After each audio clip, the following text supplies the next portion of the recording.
John Morosi, MLB Network, joining me here. He was at a USC camp on the USC campus at the workout of Tim Tebow yesterday here on the Rich Eisen Show. And this is not being facetious here. His throwing motion looked pretty good.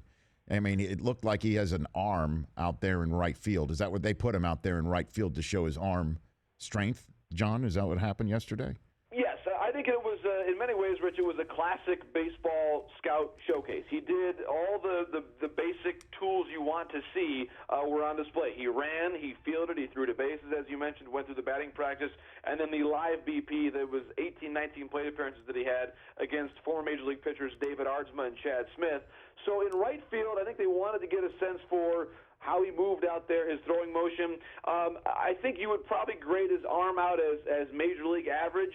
I think certainly the throwing motion, again, maybe is not all that fluid from a baseball standpoint because you look at him and he's still built like a football player, and that's certainly a great thing, but maybe some of those baseball actions are more in the fluid realm that you'd want to have, that maybe those haven't quite arrived for Tim Tebow quite yet.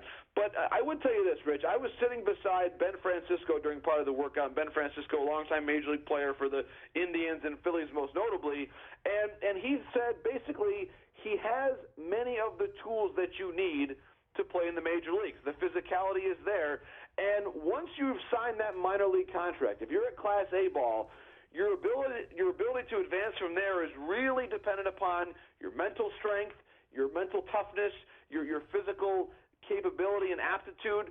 So he has got, Rich, I think, and again, in the judgment of Ben Francisco, who played a very long time in the major leagues, in the opinion of David Aardsma, who faced him yesterday on the mound, and even times before that during his workouts leading up to yesterday, the major league players that have seen him and that have been in his presence see in him a professional baseball player. And now it's just a matter of how do those tools play in game conditions once he's got the opportunity to play every single day. But again, Rich, what you can say is the raw tools are there. Where this all goes, it's hard to tell. He's 29 years old, so I think any team that signs him is not going to be overly patient just because of where he is at in his overall age curve. But again, the fact remains, he looks, Rich, in my judgment and the judgment of people that have played this game at a high level, he looks like a minor league baseball player right now. The Rich Eisen Show, weekdays at noon Eastern on Audience.